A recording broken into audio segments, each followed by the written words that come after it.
per primera volta participem patrocinant a través de València Terra i Mar, la nostra marca turística, l'event deportiu de l'Open 500. L'Open 500 no sols en la vertiente professional, que està molt bé, que ja té una gran trajectòria i que és un gran event deportiu, sinó a més esta vegada en la vertiente més popular de lo que és l'event. Precisament perquè la Diputació vol apostar sempre perquè acostar l'esport professional o d'élite també als ciutats, als pobles de la província de València. En aquest cas serà el Cira este cap de setmana i en setembre Xàtiva, les que acolliran una nova modalitat i una nova vertiente d'aquest Open 500, que és el que diuen el street tennis, el tennis de carrer,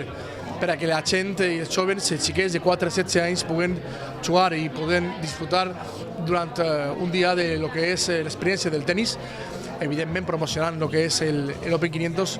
però la veritat és que d'alguna manera també acostant-los un esport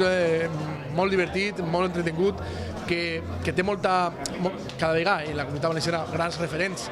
com Juan Carlos Ferrero, que ha sigut una gran figura del món del tennis, i també tenim grans jugadors que estan en l'élite i que volen d'alguna manera promocionar i arribar a aquesta gran figura. Hi ha moltíssima afició en la comunitat valenciana i en la província de València, i per això també volíem acostar-li a la gent més menuda aquesta afició per el deport. Sempre tenim aquesta filosofia en la Diputació, acostar a la gent els esports i fer l'élite també fer-la popular, i que la gent, en aquest cas els joves, tinguin l'experiència de poder trobar-se en els seus carrers, a la porta de sa casa,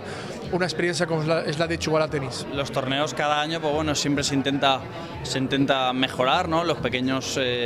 detalles o flecos que siempre se encuentran en algún torneo, y bueno, y este año pues